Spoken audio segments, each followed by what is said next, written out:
गोहाना के पास दास के वहाँ मामा जी हैं। तो वहाँ देखा, वहाँ कथा सुनी उनकी कि एक डेरा बना हुआ गीसा पंथियों का। गीसा, आदरणीय गीसा साहिब जी को परमेश्वर कबीर देव जी आकर मिले थे और उन्होंने फिर परमात्मा से प्राप्त ज्ञान को लिपिबद्ध भी किया है, कुछ वाणी भी बोली है। उन्हीं का एक शिष्य था, तो उन्होंने उस अपने आदरणीय गीसा दास साहिब जी की शिष्यता हो गया, लेकिन वचन नहीं माना उसने, अपने हिसाब से हठ योग करता रहा। नेकी राम नाम था उनका, नेकी राम जी। उसने सिद्धि प्राप्त कर ली हठ योग करके, दिन रात सोए नहीं। वो उस गांव में आकर बैठ गया बनी में, और साधु रूप में एक लंगोट बांध रहा, बस में अवधूत रूप में बैठा। गांव के नगर के लोग जाते हैं, देखते हैं कि महाराज तो दिन रात सोता नहीं। एक ने देखा, फिर छुप के देखा, देखते रहे 10 दिन 20 दिन 25 दिन, देखा कि सचमुच ये कभी सोता ही नहीं। इस बात से प्रभावित हो गए और उड़ा बना दिया, उसका आश्रम गाड़ दिया लठ। बता ना सोए के हो गया, किला टूट गया, ना सुनते हैं। ये सिद्धि प्राप्त कर ली, इसी से महात्मा पाक गया, ना जाने कितनों को और बर्बाद कर गया। तो कहते एक सिद्धि निस्वासर जागे, एक सिद्धि सेवक हो आगे। एक ऐसी सिद्धि होती है कि एक समय एक संत ने साधना की, इनके पिछले पुण्य साथ होते हैं, वही भक्ति के लिए घर गांव छोड़ कर जाते हैं बिना ज्ञान के, और इनके पिछले पुण्य डिपॉजिट होते हैं ऊपर। तो ये कोई ऐसी सिद्धि कर लेते हैं तो इन्हीं के पुण्यों से उनको वहाँ सर्वेंट मिल जाते हैं, आध्यात्मिक सर्वेंट। ये प्रेत रूप में सामने खड़े हो जाते हैं आकर के, और इनसे फिर वो अपनी किसी को किसी में प्रवेश करा देते हैं। फिर वो दुखी होते हैं तो वो कहते हैं वहाँ लेकर चलो, फिर वहाँ अब पे फिर वो ठीक कर देते हैं। इस तरह की भी इनकी झाड़ फूंक का धंधा चलता है। तो कहते हैं एक सिद्धि सब सागर पीवे, एक सिद्धि जो बहु जुग जीवे। एक सिद्धि कष्ट तन जारा, एक सिद्धि तन हंस नियारा। एक सिद्धि जल डूब ना जाई, एक सिद्धि ऐसी है कि जल का ऊपर का चला जा, डूबा नहीं। जैसा भी आपको बताया था, उसने ये सिद्धि कर रखी थी। एक सिद्धि ऐसी है कि जल के अंदर प्रवेश करके बाहर आओगे तो सूखे पैर मिलेंगे, जल उनका टच नहीं होता। एक ऐसा ही रोहतक जिले के अंदर, अब वो शायद सोनीपत में आ गया, सिसाना गांव है, रोहतक से सोनीपत रोड खुरखोदा साइड में। उस सिसाना गांव में वो घिसाई पंथी था, वो भी ये सारे उस नेकी राम की ब्रांच बन गई। फिर वो आगे उसके पास एक सिद्धि थी कि वो तालाब में जा करके वापस आ जाता है तो पैरों का गारा और जल नहीं लगता। इस सद पर वो पा गया और देखा उड़ा रोड का ऊपर इतना बड़ा आश्रम गाड़ रखा है उसका। उसको नारायण महात्मा कहने लगे, नाम कुछ और था उसका। तो परमात्मा लास्ट में ये कहते हैं कि एक सिद्धि बहुत चोलेदार है, कई रूप बना लेते हैं, वहां भी देखा वहां भी देखा। तो कहते ये भी व्यर्थ है। 24 को ना जलचावे, सोहंसा शब्द अतीत कहावे। प्रसिद्धि पूर्ण पटरानी, सतलोकी को निशानी। कहते उस कबीर परमेश्वर जी के पास वो प्रसिद्धि है। प्रसिद्धि माने सब सिद्धियों की माँ, यानी पूरा सटोक सटोर असंख्य सिद्धि मालिक के पास है। यहाँ इस काल के पास अष्ट सिद्धि है, ओनली 8 सिद्धि है। और ये भगवान बता रहे हैं कि हमने जो आपको मंत्र सतनाम दे रखे है, इसमें 24 सिद्धियां आ जाएंगी आप में, लेकिन ये आपकी शत्रु होंगी जब प्रयोग करने लगे। तो आप जैसे भगत 2-3 वर्ष आपको नाम लिए हो जाएंगे और आप किसी को आशीर्वाद देने लग जाओगे ना, उसको लाभ होने लग जाएगा आपसे, लेकिन आपकी भक्ति का नाश हो जाएगा। तो ऐसी गलती नहीं करना भूल के भी। आप देखते हो कई गांवों में झाड़े लाते हैं, उससे कुछ राहत मिल जाती है। वो पिछले जन्म का पुनकर्मी प्राणी है, कभी सिद्धि साधना की थी उसने भक्ति, और वो कुछ डिपॉजिट ईब लाग रहा नाश करने झाड़े ला के। और फिर वो गधा बनेगा उसका, फिर वो किसका झाड़ी लाओगा, कुमार लाओगा झाड़ी, उसका लठ मारेगा कमर पर। तो पुण्यात्माओं, इस अध्यात्म ज्ञान को समझना पड़ेगा, सब कर्मों से परिचित होना पड़ेगा। जैसे श्रीमद् भगवत गीता अध्याय नंबर 8 के श्लोक नंबर 1 में अर्जुन ने पूछा कि प्रभु आपने गीता अध्याय नंबर 7 के श्लोक नंबर 29 में कहा है कि मेरे आश्रित होकर, किस बात पे? चौथे अध्याय के 32वें श्लोक में कहा है कि जो तत्व ज्ञान है, साधनाओं की विशेष जानकारी, धार्मिक अनुष्ठानों की, यज्ञों की विशेष जानकारी सच्चिदानंद घन ब्रह्म की वाणी में लिपिबद्ध है। और 25 से लेकर 30 तक चौथे अध्याय में मंत्रों में बताया है, उसको बताया कोई ऐसे करता है, कोई ऐसे करता है, कोई ये साधना करता है, कोई खड़ा होकर तप करता है, कोई हठ योग करता है, कोई देवताओं की पूजा करता है, और कोई स्वाध्याय ही करता है, कोई योग अभ्यास करता है, योगासन। कहते हैं वो अपनी अपनी साधनाओं को पापनाशक जान कर कर रहे हैं, लेकिन इस प्रकार की साधनाओं की विशेष जानकारी सच्चिदानंद घन ब्रह्म की वाणी में, जो परमेश्वर ने स्वयं आकर ज्ञान दिया है, अपने मुख कमल से ब्रह्मणे मुखे, और वो तत्व ज्ञान है, उसमें विस्तार से लिखी गई है। चौथे अध्याय के 34वें श्लोक में कहा है कि उस तत्व ज्ञान को तत्वदर्शी संतों के पास जाकर समझ, उनको दंडवत प्रणाम करने से, कपट छोड़कर नम्रता पूर्वक प्रश्न करने से वो तत्वदर्शी संत तुझे उस परमात्म तत्व का ज्ञान कराएंगे, परमात्मा का। अब गीता ज्ञानदाता भी उस परमात्म तत्व के यानी तत्व ज्ञान से अपरिचित है।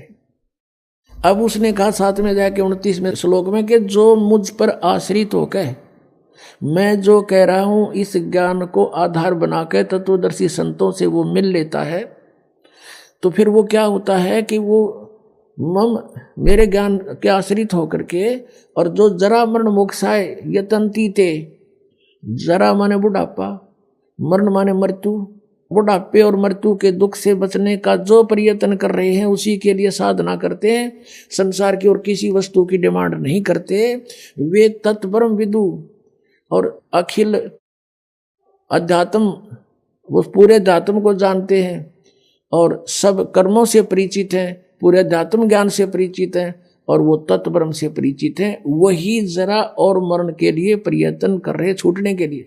अपने आत्मा। फिर 8वें अध्याय के 1 में अर्जुन ने पूछा फिर किम तत्ब्रह्म, वो तत्ब्रह्म क्या है?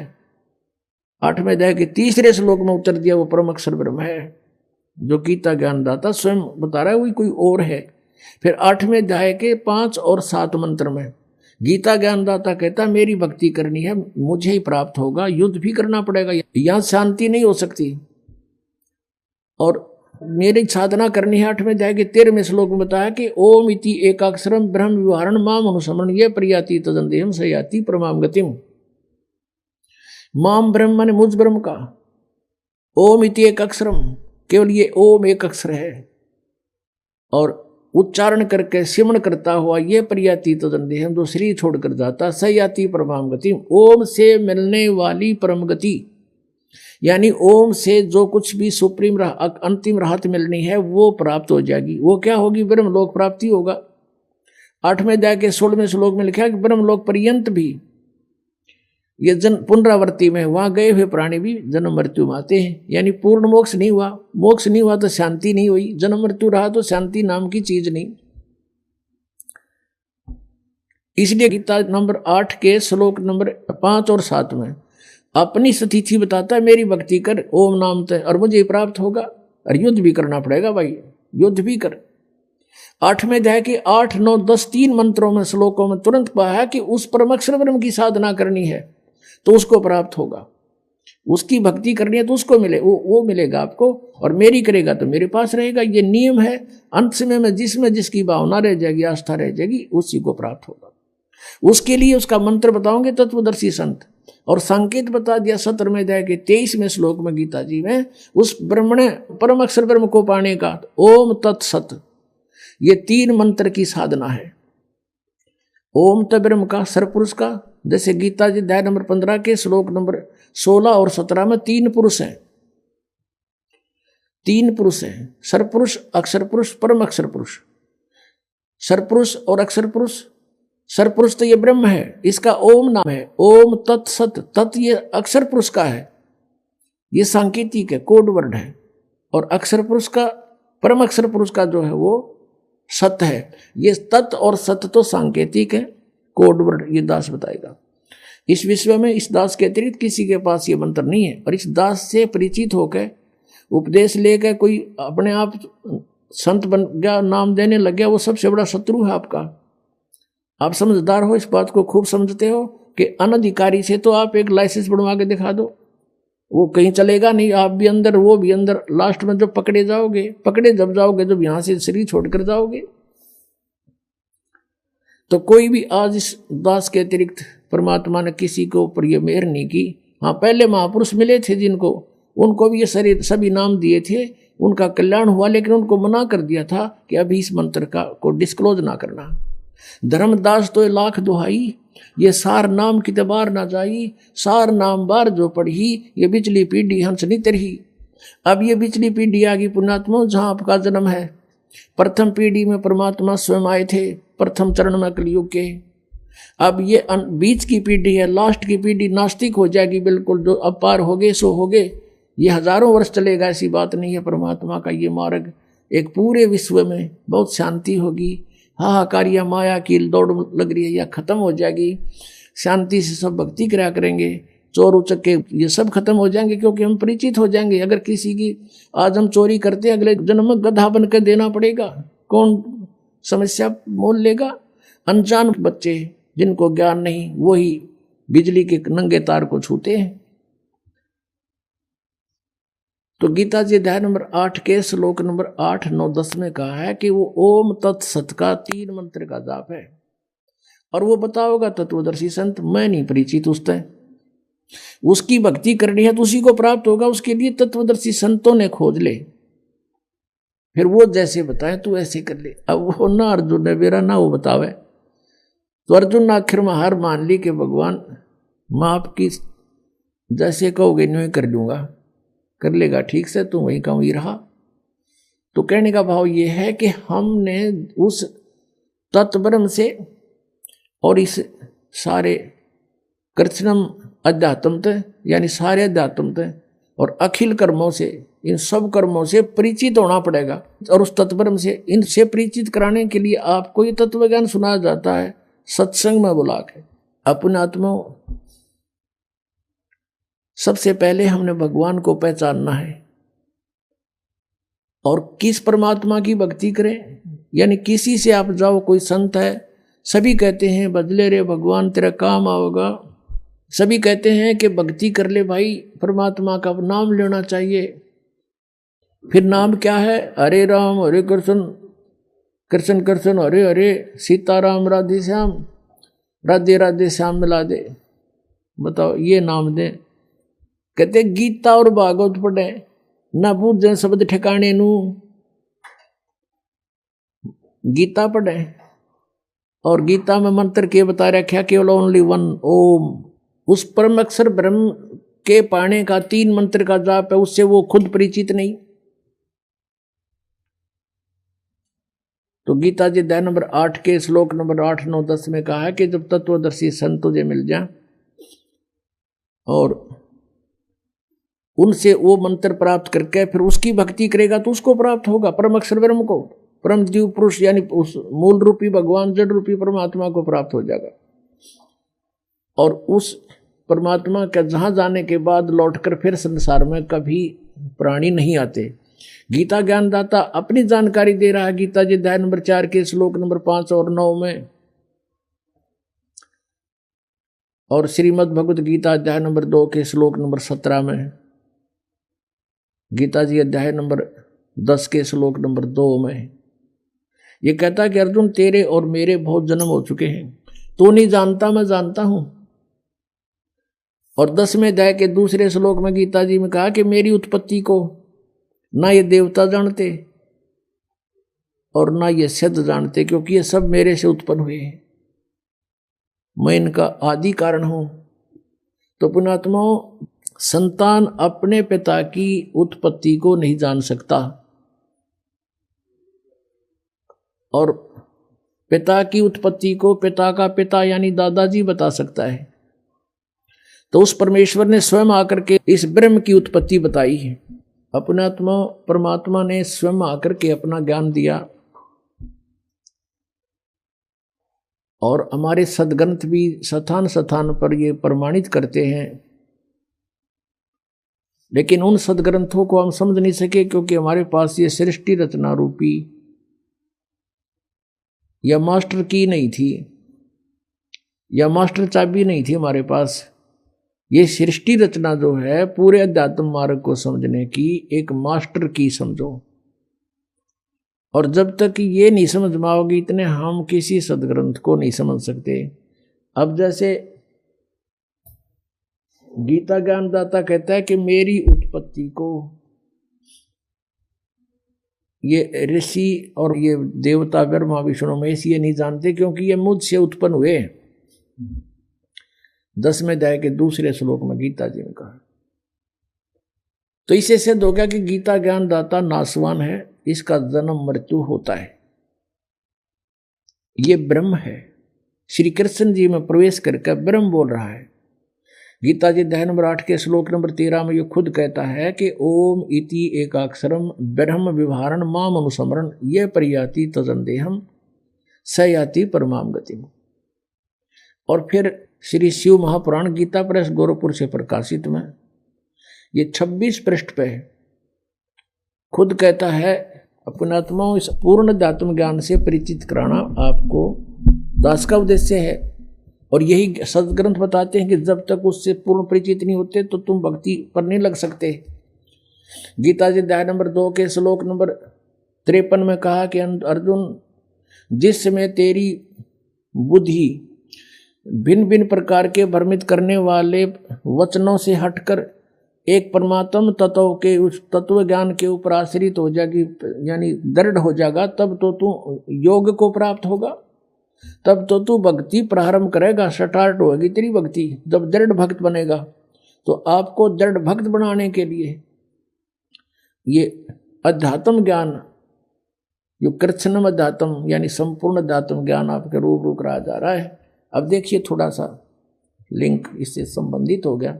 श्री शिव पुराण गीता प्रेस गोरखपुर से प्रकाशित, संपादक हनुमान प्रसाद पोदार, इसके 26 पृष्ठ पे दिखाते हैं आपको। एक बार ब्रह्मा जी और विष्णु जी का इस बात पर झगड़ा हो गया विद्वेश्वर संहिता। वो कहता मैं तेरा बाप, वो कहता मैं तेरा बाप। ये 24 पृष्ठ से शुरू होता। तो इनके युद्ध को समाप्त करने के लिए इस काल ब्रह्म ने, जो एक अपने वास्तविक रूप में प्रकट नहीं होता, इनके बीच में एक स्तंभ खड़ा कर दिया, पिलर लिंग, इसको बाद में शिवलिंग कहने लग गए।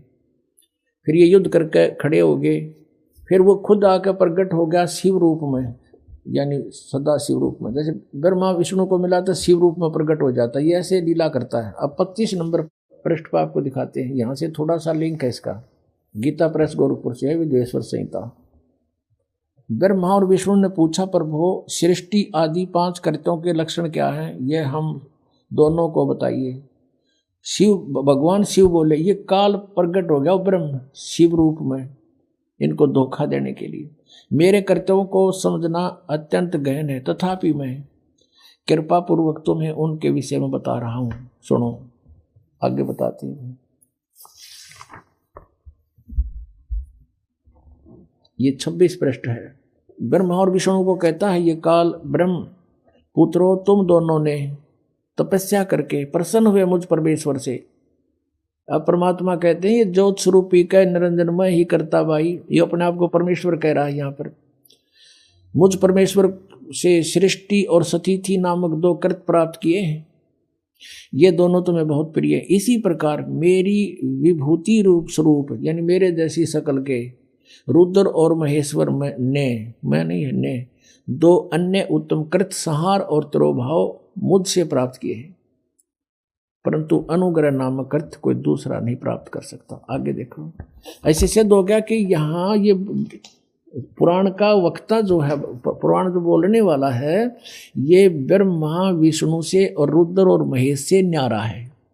ये ब्रह्म है, ये काल है। यहाँ देखिए ये क्या कहता है, इसी पृष्ठ हम 26 पढ़ रहे हैं। संक्षिप्त शिवपुराण विद्वेश्वर संहिता। ये देखो, मैंने पूर्व काल में अपने स्वरूप भूत मंत्र का उपदेश किया है, जो ओंकार के रूप में प्रसिद्ध है। वह मंगलकारी मंत्र है। सबसे पहले मेरे मुख से ओंकार यानी ओम प्रकट हुआ, जो मेरे रूप का बोध कराने वाला है। ओंकार वाचक है, मैं वाच्य हूं। यह मंत्र मेरा स्वरूप ही है। प्रतिदिन ओंकार का निरंतर स्मरण करने से मेरा ही स्मरण होता है। मेरे उत्तरवर्ती मुख से अकार का, पश्चिम मुख से उकार का, दक्षिण मुख से मकार का और पूर्ववर्ती मुख से बिंदु का तथा मध्यवर्ती मुख से नाद का प्राकट्य हुआ। ये 5 हैं। एक तो पश्चिम वाले मुक्त हैं, एक तो उत्तर वाले मुक्त हैं, एक पश्चिम के वाले मुक्त हैं, 2, 3 और 4 और 5वां बिंदु। ये मध्य तथा उत्तर वाले मुख से बिंदु और ये 5वां ये नाद। तो इस प्रकार ये 5 हो गए, एक उकार, मकार और आकार, आकार, मकार, उकार और मकार और बिंदु और नाद, ये 5 हो गए। इस प्रकार 5 अवयवों से युक्त ओंकार का विस्तार हुआ। इन सभी अवयवों से एकीभूत होकर यह प्रणव ओम नामक एक अक्षर हो गया। और ये मेरा मंत्र है। ये कहता ये मेरा मंत्र है, ओम एक अक्षर। ये ब्रह्मा विष्णु महेश से अलग है। ये काल ब्रह्म बोल रहा है शिव रूप में खड़ा होकर के। इन्होंने ये नीचे लिखा है कि ओम नमः शिवाय, ये 5 अक्षर का मंत्र है। ये गलत लिखा है, मूल संस्कृत में कहीं नहीं है। अब हमने ये देखना कि ये जो ओंकार नाम जिसका ओम मंत्र है, ये ब्रह्म है, ये ब्रह्मा विष्णु महेश से अलग है। ये कृष्ण के अंदर प्रवेश करके श्री कृष्ण में बोल रहा है गीता जी को। ये यहां भी ये करा मेरा एक ओम मंत्र है। अब इससे ये स्पष्ट हो गया कि गीता जी का ज्ञान ये काल बोल रहा है और श्री कृष्ण में प्रवेश होकर बोल रहा है। और ये कह रहा है कि मेरा तो एक ओम अक्षर है। ओम इति एक अक्षरम ब्रह्म विवरण माम अनुसमरण यह प्रयाति तजन देहम सयाति परमाम गतिम। मुझ ब्रह्म का एक ओम अक्षर है, एक अक्षर है, नथिंग एल्स। तो इस प्रकार जो अन्य साधनाएं बताते हैं इस मंत्र को छोड़ के, कहते हैं गीता और भागवत पढ़े ना बुझ शब्द ठिकाने नु। गीता और भागवत पढ़े, गीता में कहीं लिखा हरे कृष्ण कृष्ण कृष्ण हरे राम लिख रखा कहीं? फिर गीता जी को पढ़ किस लिए रहे हो? और लोक वेद को आधार बनाए हुए अपना जीवन व्यर्थ कर रहे हो। हमने अपने पुण्य सदग्रंथों को पुनः संभालना पड़ेगा। ही गीता जी अध्याय नंबर 16 के श्लोक नंबर 23 और 24 में कति कंसेप्ट क्लियर कर दिया। शास्त्र विधि को त्याग कर जो मनमाना आचरण करते हैं उनको न तो सुख होता है, ना गति होती है और ना उनको कोई सिद्धि यानी प्राप्त होती, क्योंकि सिद्धि हमें सतलोक लेके जाएगी। हमने उसको दुरुपयोग नहीं करना तो उसको कोई सिद्धि नहीं प्राप्त होती है। उसका कार्य जो उद्देश्य लेकर आया है वो सिद्ध नहीं हो पाता। और 24वें श्लोक में कहा, इससे तेरे लिए अर्जुन कर्तव्य और अकर्तव्य की व्यवस्था में शास्त्र ही प्रमाण है। किसी की दंत कथा पर मत विश्वास करना, जो सदग्रंथों में लिखा वही मानना। आज पुण्यात्मा जो हमारे सदग्रंथ बता रहे हैं हमने इस अनुसार साधना करनी पड़ेगी। अब हमारे सदग्रंथ क्या बताते हैं? परमात्मा कहते हैं सबसे पहले हमें इस कंप्लीट जो संपूर्ण ध्यात्म ज्ञान से परिचित होना पड़ेगा और तत्ब्रह्म से परिचित होना पड़ेगा। वो कौन है, कैसा है और कहाँ रहता है। ऋग्वेद मंडल नंबर 9 सूक्त नंबर 86 के मंत्र 26-27 में, ऋग्वेद मंडल नंबर 9 सूक्त 82 के मंत्र 1, 2, 3 में ऋग्वेद मंडल नंबर 9 सूक्त 96 के मंत्र 16 से लेकर 20 तक। और भी अनेक स्थानों पर ऋग्वेद मंडल नंबर 9 सूक्त नंबर 1 और मंत्र नंबर 8-9 में ये स्पष्ट किया हुआ परमात्मा कैसी लीला करता है। तो हमने सबसे पहले परमात्मा को पहचानना है कि वो परमात्मा कौन है और कैसी लीला करता है। आज से 600 वर्ष पहले परमेश्वर कबीर देव जी, वो परम अक्षर ब्रह्म, जैसा कि वो 3 सतिथि से अपनी लीला करता है, उनमें से जो एक लीला का जो उनका वे है, तरीका है, एक बालक रूप धारण करके प्रकट होते हैं। सन 1398 संवत 1455 और ज्येष्ठ सुदी पूर्णमासी यानी जेठ उतरते की पूर्णमासी, उस पूर्णमासी को, पूर्णिमा को परमात्मा सतलोक से चलकर गति करके आए और वहां प्रकट हुए। अपने आत्मा साथ के साथ आपको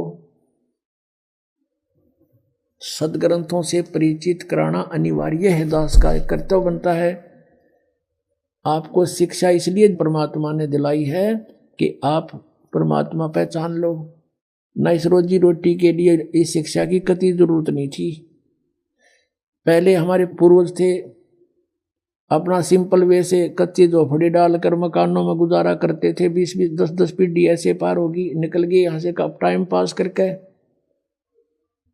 और जब से ये शिक्षा मिली है हमें, इस भौतिक सुख तो गणा दिखा, पर दुख टेंशन बिना गिनती की होगी। अब इसको देना अनिवार्य था नहीं। पहले परमात्मा ने ये विष आपके ऊपर नहीं आने दिया। अब इसलिए ये शिक्षा आपको इसको बहुत अच्छा मानते हैं, लेकिन अच्छा ये इस दृष्टिकोण से तो अच्छा है कि हम भगवान पहचान लेंगे अब बस, और बाकी डॉक्टर बन गए, इंजीनियर बन गए हैं, और कोई IAS IPS बन गए। ये तो पेट का रोला सारा। इसके लिए इसकी जरूरत हमने नहीं थी।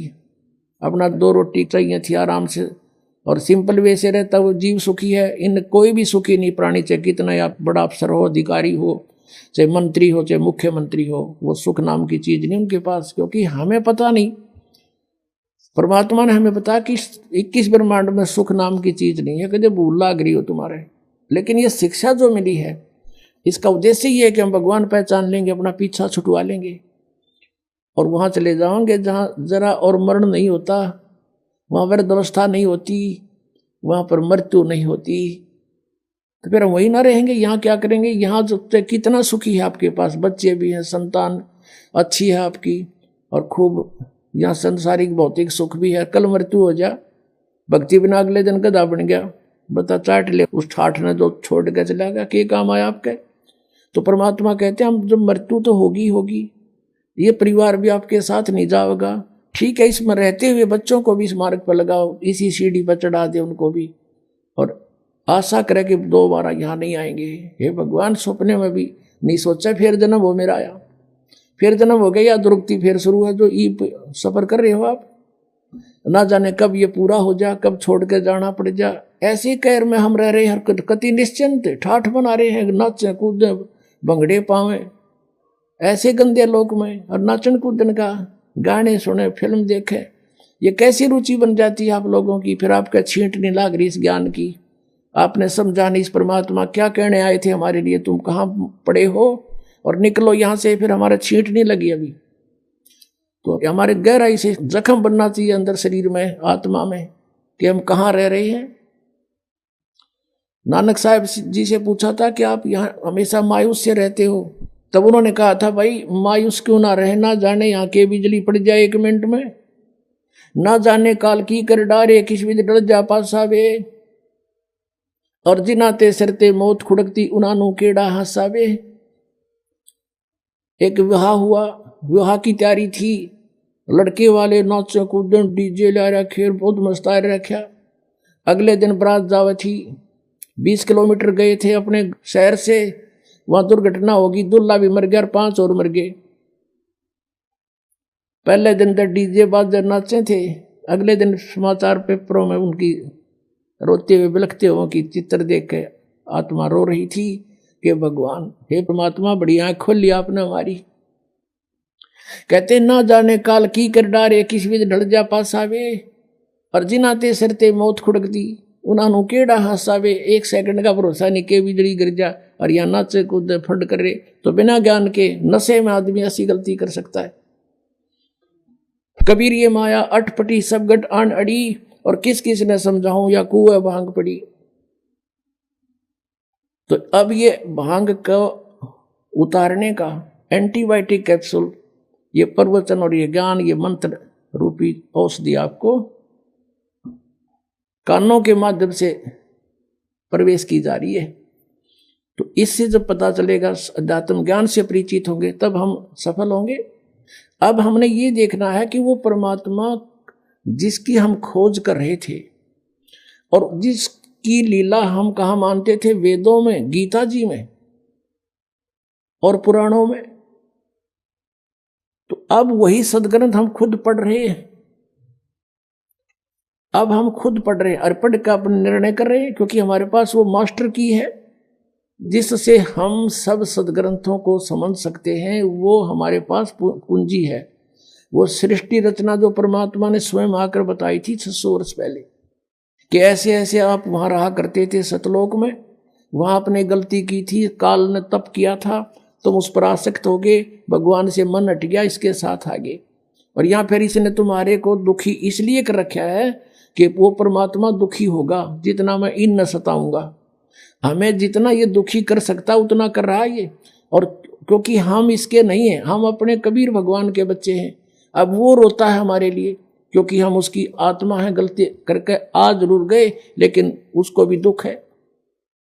जैसे किसी की बेटी बिगड़ जा, लड़का बिगड़ गया, और नालायक लड़के तो ब्याह कर लिया उस लड़की ने, फिर वो उसको तंग कर रहा है माता पिता के ऊपर क्या होकर, फिर वो माता पिता फिर भी रो रहे हैं, मेरी बेटी दुखी हो रही है, वो चैन से नहीं रह सकती। तो वही स्थिति हमारी यहाँ पर है।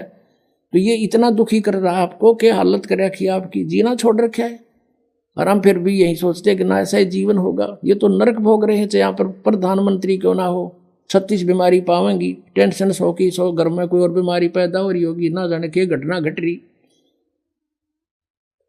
तो कहने का भाव ये है, हमने इस सारे दातों को समझना, और फिर हमने उस भगवान को पहचानना है, और जिस परमात्मा के विषय में ये कहा जाता रहा है कि वेदों में उस भगवान का ज्ञान भरा पड़ा है, उसकी जानकारी है। वो क्या जानकारी वेदों में, देखिएगा, ऋग्वेद मंडल नंबर 9 सूक्त नंबर 1, ये देखिएगा। प्रकाशक है सार्वदेशिक आर्य प्रतिनिधि सभा, महर्षि सिद्धांत भवन, रामलीला मैदान, नई दिल्ली से। मुद्रक Prince offset printers 1510 Pataudi house, Daryaganj, नई दिल्ली से। इसका 9वें मंडल का प्रथम सूक्त पढ़ेंगे। ये 9वां मंडल, 9वां मंडल।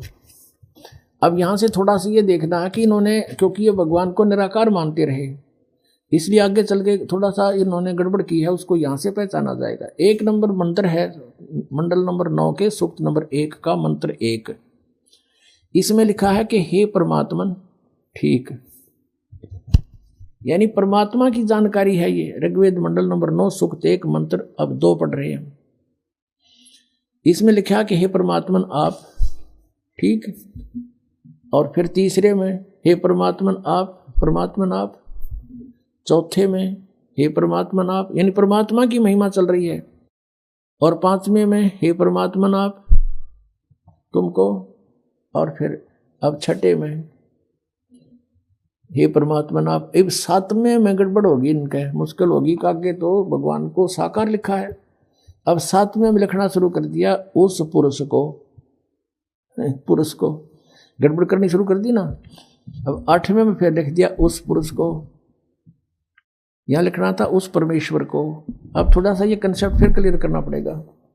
अब इन वेदों के अनुवाद करता महर्षि दयानंद और उनके अनुयायी हैं। अब महर्षि दयानंद के सिद्धांत को वो फाइनल मान कर चल रहे हैं कि भगवान निराकार है, और जो भी उसने लिखा है, जो भी मीनिंग दिए हैं, उसको वो सत्य मानकर उसके आदेश आधार से चलते हैं। अब देखिएगा, एक पुस्तक है महर्षि दयानंद द्वारा लिखी, ये है ओम, ये महर्षि दयानंद सरस्वती कृत ये पुस्तक है। ऋग्वेद आदि भाष्य भूमिका ये पुस्तक का नाम है। और ये कहाँ से छपी है? सर्वदेशी कार्य प्रतिनिधि सभा, महर्षि दयानंद भवन 3/5, आसफ अली रोड दिल्ली 2 है, नई दिल्ली 2 से। ये देखिएगा, इसके ये सृष्टि विद्या विषय संक्षिप्त, ये एक विषय है इसका, ऋग्वेद आदि भाष्य भूमिका वही चल रही है। इसके पृष्ठ नंबर 125 पे इसने कंसेप्ट क्लियर कर दिया है। देखिएगा नीचे,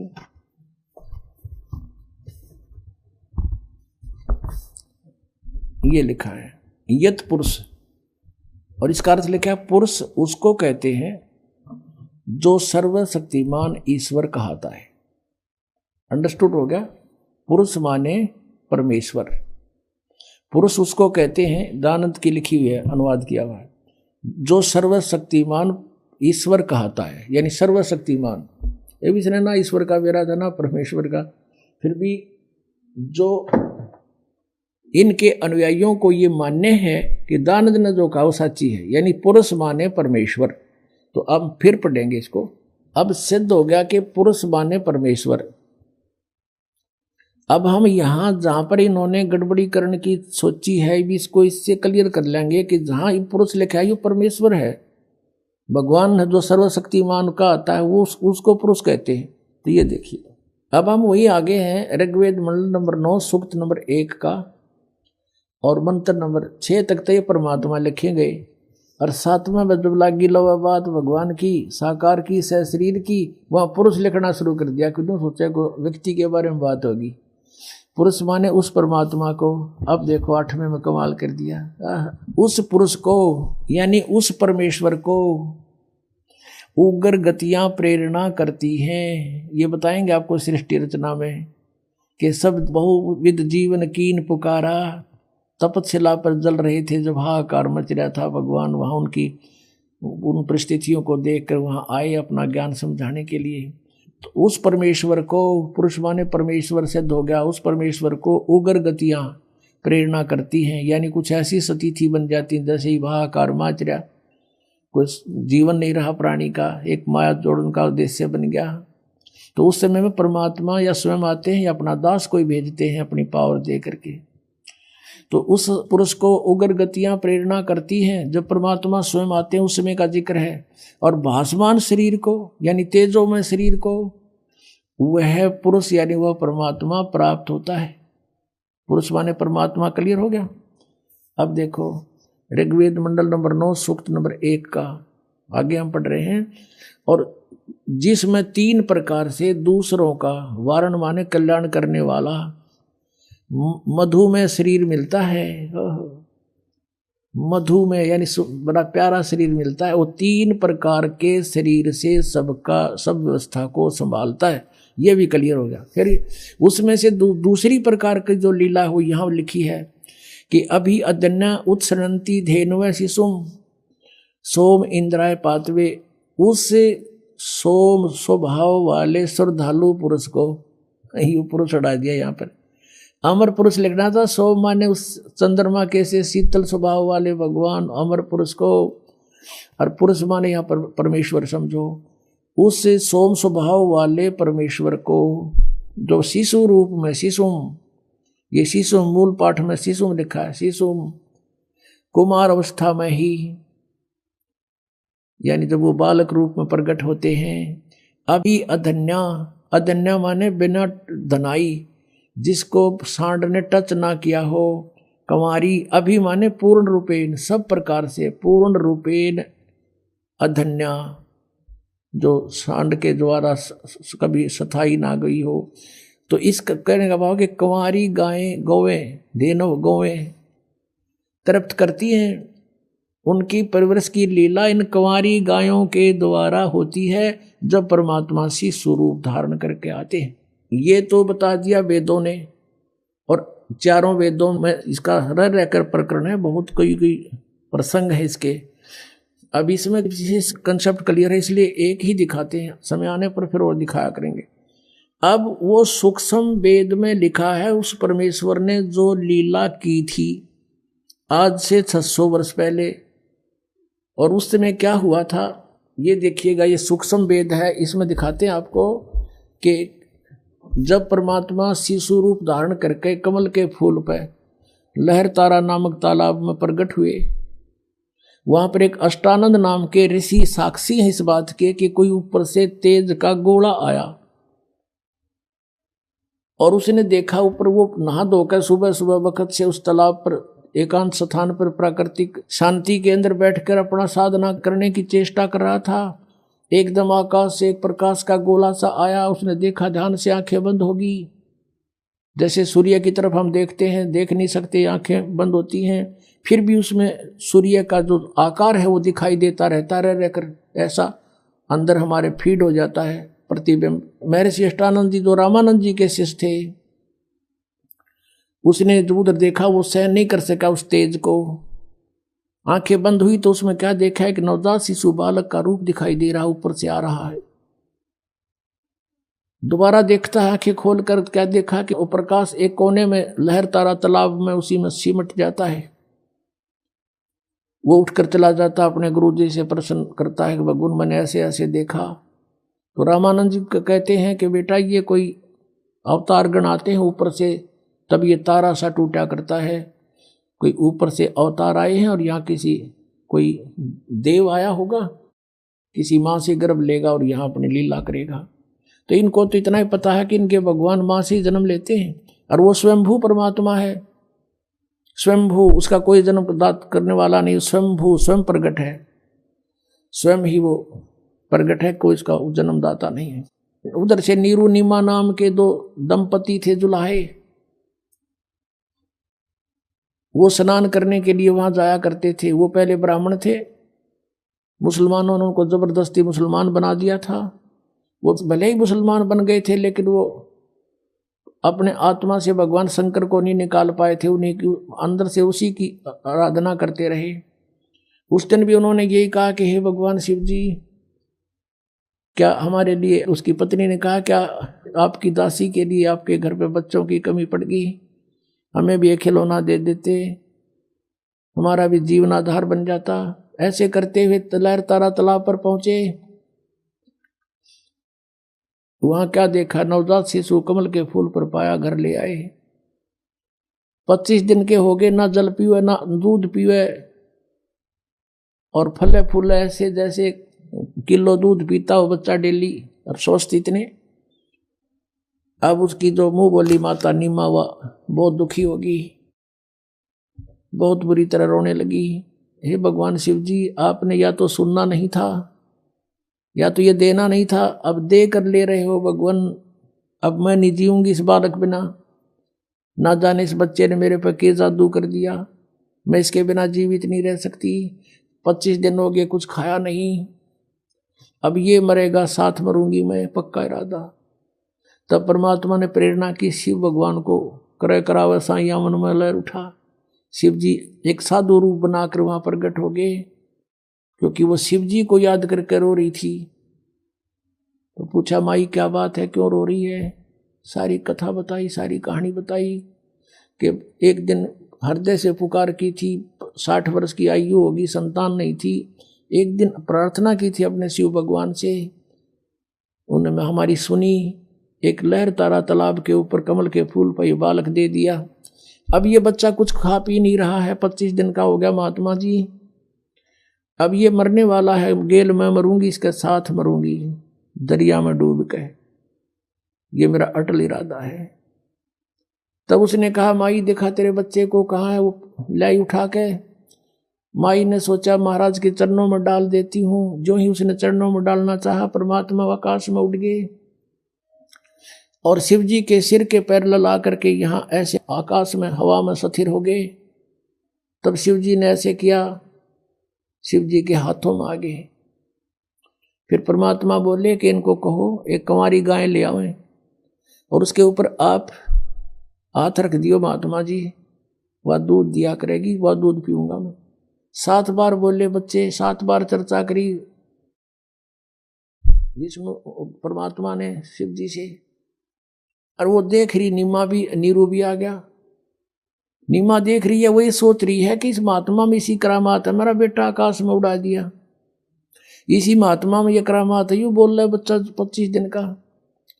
अब कहते हैं जगत का पेखना पेखा, धनी का नाम ना लेखा। वो सारी करामात उस साधु की मान रही है। जैसा भी आदेश था, शंकर भगवान ने कहा कि नीरू जा एक कुंवारी गाय ले और कोरा बर्तन ला, कुमार के साफ छोटा सा वो ले आया। भगवान शिव जी ने उस पर कमर पर हाथ मार दिया, लंबे लंबे सतन हो गए, दूध अपने आप सर्वित हो गया, उन थनों में से निकलना धार बंद की। वो साफ पात्र जो लाए थे कुमार के घर से वो नीचे रख दिया, पात्र भरते ही बंद हो गया। तो परमात्मा को दूध पिला गया, गट गट पी गए। अब ये लीला भगवान करता है, वेद बताते हैं, और करी भगवान के इतिहास बताता, उनकी लीला बताते कि उन्होंने ऐसा किया। तो परमात्मा कौन फिर? वेद बताते हैं कि वो कुंवारी गायों का दूध पीता है। और पिया किसने? कृष्ण तो लागड़ गाँव रखा करता, 200 200 400 400 ये थे, इन्होंने पिया, कुंवारी गाय का पिया। इनकी जीवनी में लिखा हो ये दिखाते हैं आप। ये है कबीर सागर, ये परमात्मा की लीला लिखी है इसके अंदर। ये 5वां वेद है, सूक्ष्म वेद, खेमरा श्री कृष्ण दास प्रकाशन बंबई, ये वहां से प्रकाशित है। यहाँ प्रथम खंड कबीर पंथी भारत पथिक स्वामी युगलानंद बिहारी द्वारा परिष्कृत, यानी कबीर पंथियों का लिखा हुआ, दास ने अपनी तरफ से नहीं लिखा कुछ भी इसमें किसी में। मुद्रक एवं प्रकाशक है खेमरा श्री कृष्ण दास, अध्यक्ष श्री वेंकटेश्वर प्रेस, खेमरा श्री कृष्ण दास मार्ग बंबई, इतने। अब इस पे लिखा है ज्ञान सागर में, ये देखिएगा ज्ञान सागर के 74 पृष्ठ पे, ये 74 पृष्ठ है। इसमें कहते हैं सुन जुल्हा बन भयो आनंदा, जिमी चकोर पायो निश्चंदा। जैसे रात में चकोर पक्षी ने चांद दीख जा, कहते ऐसे बच्चा मिला तो इतनी खुशी हुई। ले सुत चले हर्ष मन कीना, तासो पुन अस बोल ही दीना। सुत काशी को ले चले लोग देखते आम, अन पानी बख्शे नहीं जुल्हा शोक जनाब। अब कुछ नहीं खावे, बालक लेकर आगे। तब जुल्हा मन कीन दीवाना, रामानंद सो कही उत्पाना। जैसे कोई बच्चे गड़बड़ हो जाए तो साधु संतों के पास जाके पूछते हैं हमारा बच्चा वो दूध नहीं पीता, कारण बताओ भगवान।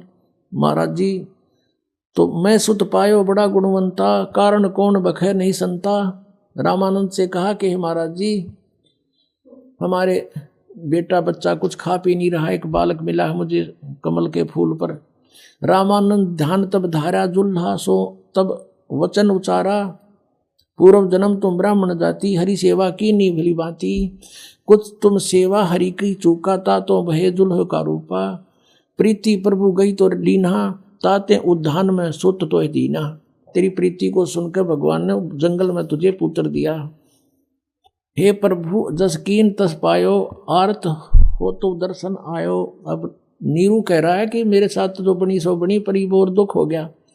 सो कहिए उपाय गुसाई, बालक अक्षु दावंत कुछ खाई। भूखा बेटा बच्चा कुछ खाओ, ऐसा व्यवस्था करो। रामानंद अस युक्ति उचारा, तुम सुत कोई ज्ञानी अवतारा। तुम्हारा पुत्र जो है कोई विद्वान पुरुष है। बछिया जाही बैल नहीं लागा, और सोले ठाड करो ते ही आगा। एक बछिया ले आओ जिसको बैल ना लग गया हो, यानी अनटच्ड कंवारी गाय बछिया ले आओ।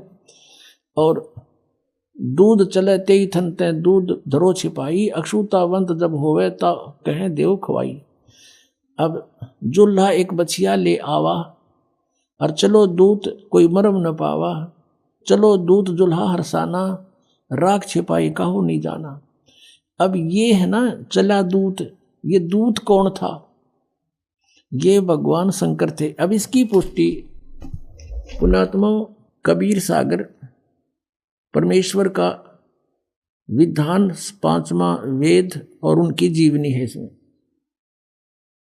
उस परमेश्वर ने आज की जो ये पिछली पीढ़ी की पहले जानकारी दी थी, और उसमें क्या कहा था? काल की और परमात्मा की तपस्या के ऊपर वार्ता हुई थी। तो काल ने कहा था कि 3 युगों में जीव कम ले जाना, और चौथा युग जब कलयुग आवे तब तब शरण जीव बहु जावे, और ऐसा वचन हर मोह दीजे तब गवन संसार ही कीजे। तो परमात्मा से कहा था कि 3 युगों में जीव थोड़े ले जाना, भगवान आप आए हो यहाँ जीव लेने के लिए, और चौथे युग कलयुग में कितने ही ले जाना। जब परमात्मा ने कहा ठीक है तथास्तु। एक वचन और लिया था भगवान से कि परमात्मा जो आपका ज्ञान माने आपका, और मेरे ज्ञान पर आधारित रहे, नकली ज्ञान पर तो मेरा उसको ना ले जाना। परमात्मा बोले वो तो मेरा काम का को नहीं। तो जब सारी परमात्मा ने स्वीकृति दे दी, जब काल ने कहा था कि बेशक जा नीचे, तेरी कोई नहीं मानेगा, कलयुग में ऐसा कर दूंगा, नरे पंथ नरे मजहब बना दूंगा बहुत बहुत, और 12 नकली पंथ तेरे नाम ते, कबीर पंथ, सतलोक, सचखंड और अनेक पंथ में चलाऊं, इस जीवों को भरमाऊं, और देवल देव मंदिर पुजवाऊं, और या विद जीवों को भरमाऊं, जीव न माने कहा तुम्हारा, और बेशक जा तू ज्ञानी संसारा। फिर तुम्हारा जीव कहा नहीं मानेंगे। अब 12 पंथ चला दूंगा, कबीर कबीर पंथी ये नरेश, ये सारे 12 पंथों में आते नकलियों में, और पंथ अनेक चलाऊं, ये राधा स्वामी पंथ, ये अनेक पंथा में आगे, ये सब काल प्रेरणा काल के चलाए हुए पंथ है। तो इन्हीं की थोड़ी सी यहाँ एक और कंसेप्ट क्लियर करते हैं कि जो इस कबीर सागर में कबीर पंथियों ने अज्ञानतावश कुछ कटिंग कर दी, कुछ मिलावट कर दी, अपने अनुसार थोड़ा बहुत इन्होंने गड़बड़ की है, लेकिन फिर भी ये सच्चाई को छुपा नहीं सके। इस मालिक को पता था कि 600 साल में कुछ गड़बड़ी काल करवा देगा, काल के दूत कबीरपंथी होंगे। फिर उसकी पूर्ति के लिए कहा था उसी समय कि जो 12वां पंथ होगा ना गरीबदास जी वाला, उसमें मेरी उसके द्वारा, क्योंकि पंथ चलेगा परमात्मा का, जैसे पंथ चले थे वो तो चले थे उनके खास पुण्यात्मा थे, लेकिन उसमें आगे फिर काल के दूत घुसते चले गए। तो 12वां पंथ जो गरीबदास जी का होगा, उसमें मेरी महिमा की वाणी फिर से प्रकट होगी, और वो जो मिलावट कर दी गई है या कोई जिसका जिसी समझ में आई उसने काट कर अपने हिसाब से लिख ली, कुछ एक स्थानों पर, सारी नहीं, तो उसकी पूर्ति उस वाणी से होगी जो गरीबदास जी बोलेगा।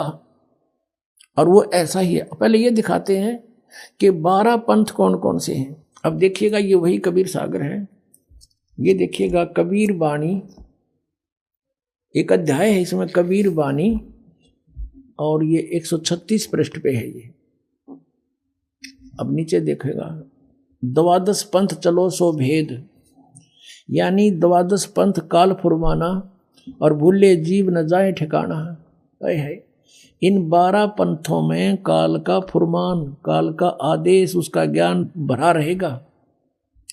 और इन 12 पंथों में जो नाम ले रखा है कबीर पंथों में, ये कभी ठिकाने नहीं जा सकते।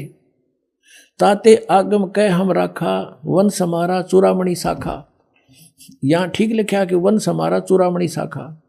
प्रथम जग में जागू बरमावे, और दूसरा सुरत गोपाल, तीसरा मूल निरंजन, चौथा टकसार पंथ, 5वां बीजक पंथ, और छठा ये सतनामी पंथ, और 7वां ये जीवा पंथ, जो राम कबीर पंथ। इस तरह के 12 पंथ। अब यहाँ इन्होंने थोड़ी गड़बड़ कर दी, इन्होंने यहाँ चूड़ामणि लगा दिया, यहाँ चूड़ामणि को वंश से बाहर कर दिया। प्रथम ये लिखना था, ये प्रथम वंश है, ये प्रथम वंश चूड़ामणि, और आगे शाखा। अब इसका यहाँ भेद चलेगा। ये है कबीर चरित्र बोध, और इसके ये 1870 पृष्ठ पे है, 1870 पे। यहाँ देखिएगा कबीर साहब के पंथों का वृंतांत। नंबर 1 है नारायण दास का पंथ। यहाँ इन्होंने ये नारायण दास पंथ गलत लिख दिया, क्योंकि नारायण दास तो कति कबीर से विमुख, कबीर जी से विमुख था, उसने तो ये स्वीकार ही नहीं किया था। यहाँ लिखना था प्रथम चूड़ामणि का पंथ, और दूसरा याज्ञोदास, तीसरा सूरत गोपाल, चौथा मूल निरंजन, 5वां टकसारी पंथ, और छठा भगवान दास का पंथ, सतनामी 7वां, 8वां कमाली पंथ, ये कमाल का पंथ, कमालिये, ये कमालिये लिखना था। राम कबीर पंथ 9वां, परमधाम की वाणी 10वां, और 11वां जीवा पंथ, और 12वां गरीबदास पंथ। ये गरीबदास छुड़ानी वाले उनका बर्मा पंथ है ये।